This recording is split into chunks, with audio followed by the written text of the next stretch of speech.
Jala. Here we are. It's another beautiful day on the bay at the Mill Lock Salmon Celebration here at the Mill Hotel Casino. And this week I just like to share some of my thoughts about the Salmon Celebration and what it means to us and what we're doing here, and show you around a bit. Actually, you know what? Let's just have some fun today. And for those of you who can't be here, I want to show you around and maybe we'll learn something too. All right, have a good time.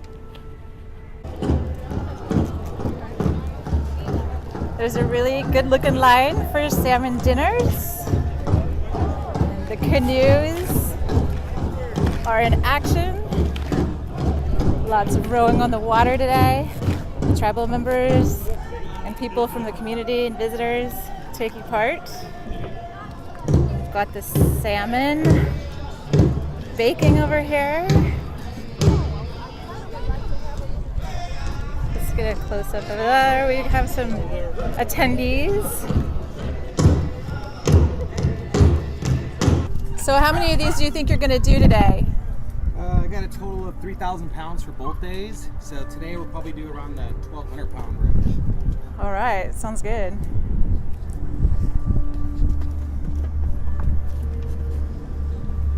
What's your shift? How long are you going to be doing this today? 6 to 8 tonight. Whew.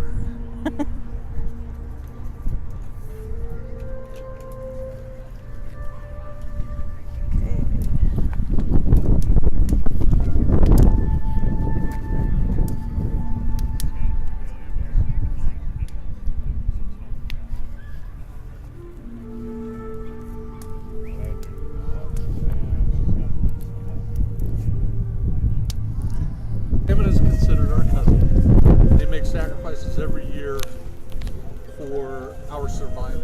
And so we respect their sacrifices by returning the bones to the river. That way we go down there, we say a prayer, hope that they get home safely. And that way, not only their family, but we respect their sacrifices, they'll return next year and keep our people alive. So every time we have salmon coming out of the pit, we always make sure that we return the bones and say a prayer.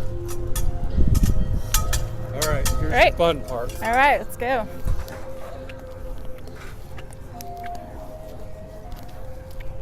If I fall, you're going to have to edit. This is so rocky. It is.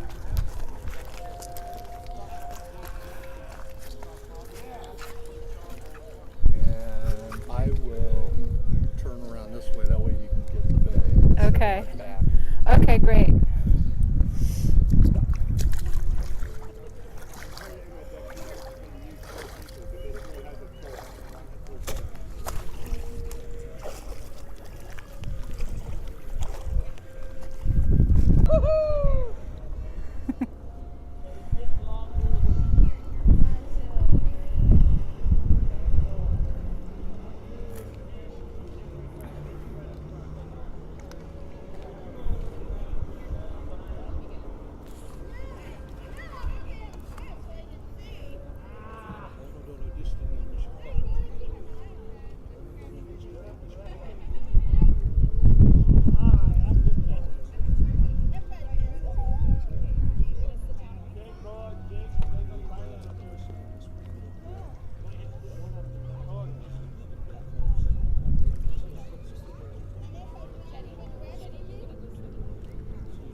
Wherever he tells you, just jump in. All right, here we go. Makes the rod go clear up to his belly button, so put the salmon back in. So the seagulls yesterday were waiting till low tide and eating. Oh, they were? Yes.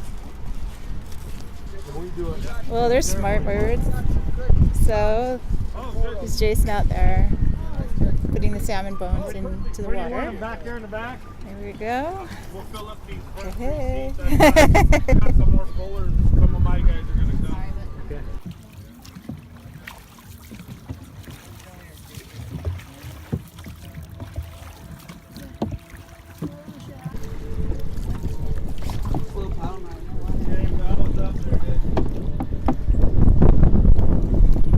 George, you're gonna need to grab them. Back. All right, it's time to get some fry bread. Well, there's some local celebrities here as well. Oh, well, hey, it's good to see you. Good to see you. So, how many fry breads do you think you're making today? We lost track. Yeah, We've been swamped all day. A lot of taco salads too. Oh, good. Those are good. Yeah, we Yum. sold a lot. Good. That's good. Kind of a break right now, but we haven't had much of a break. Oh, yeah. All right. Keeping busy.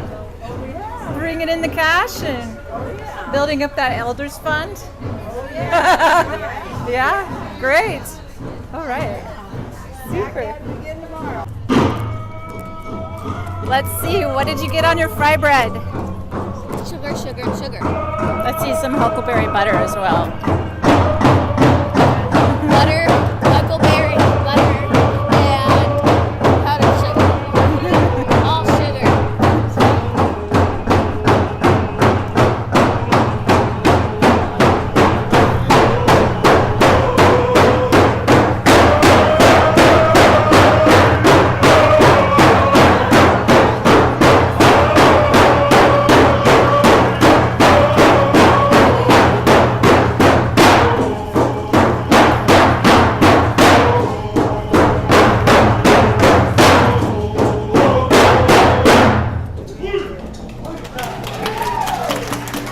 There we go.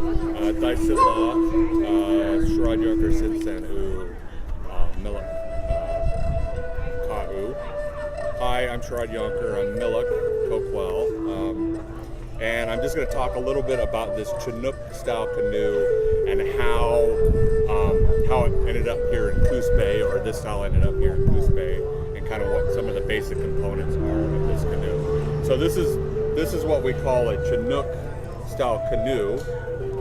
The belief is that it originated well over 5,000 years ago on the Columbia River, and then through trade, through the Chinook speaking people, it made its way out the mouth of the Columbia River and then up all the way up to the west side of Vancouver Island, and then as far south as Coos Bay through trade, and then as far inland this canoe would have been used on the first set of the falls on the Columbia River. So here in Coos Bay, Lower Coquels, Miluk speaking people, and Hanas, Coos speaking people, would have traded with our neighbors up north to get this canoe, and we refer to it as the Aludak, which means high proud canoe or high class canoe, because it was so revered for its ocean going travel, really specifically made for rough ocean travel.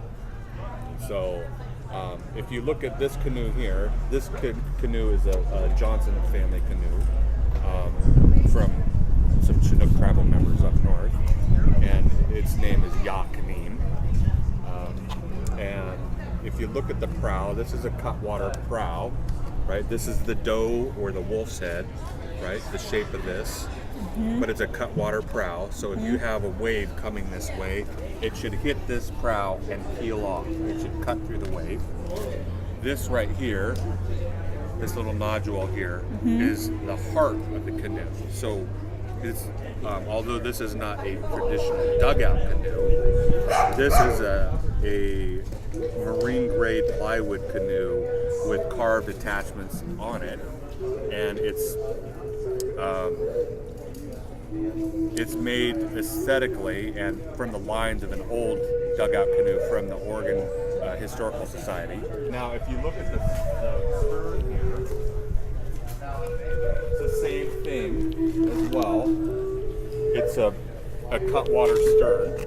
So if you have a following sea, like a wave coming up behind, it will hit this and peel out, and then it's hippy back here, so it should help pick up the canoe and move it forward. Okay.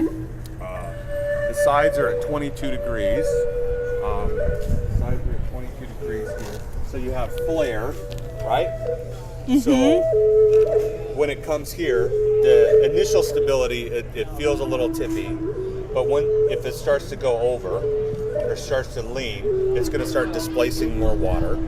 So the secondary stability of the canoe, it becomes harder and harder for it to go over that little lip there. So if you have small waves coming here, hitting, it'll just kind of flip that water back out. Okay. So just kind of the ingenious technology of the ancestors, just absolutely incredible.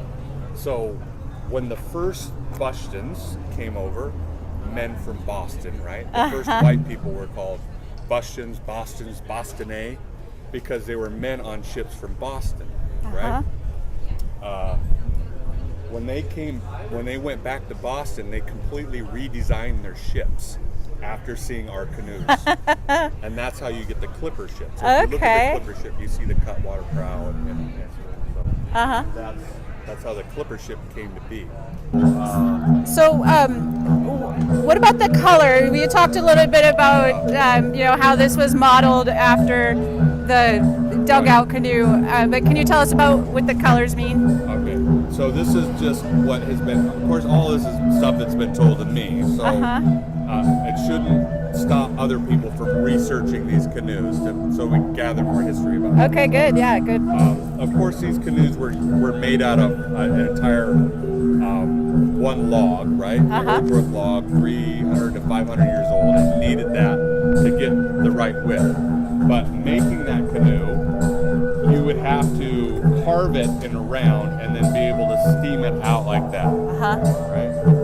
But in the color, usually they're just blacked out on the sides with charcoal and whatever kind of grease or oil that they rub on that. And on the inside is red. It usually denotes like life, right? Like blood.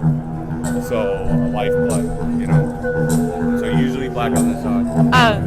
Other times, like the Chinook would like to paint symbols on the side, usually a sea serpent to scare their enemies. Okay.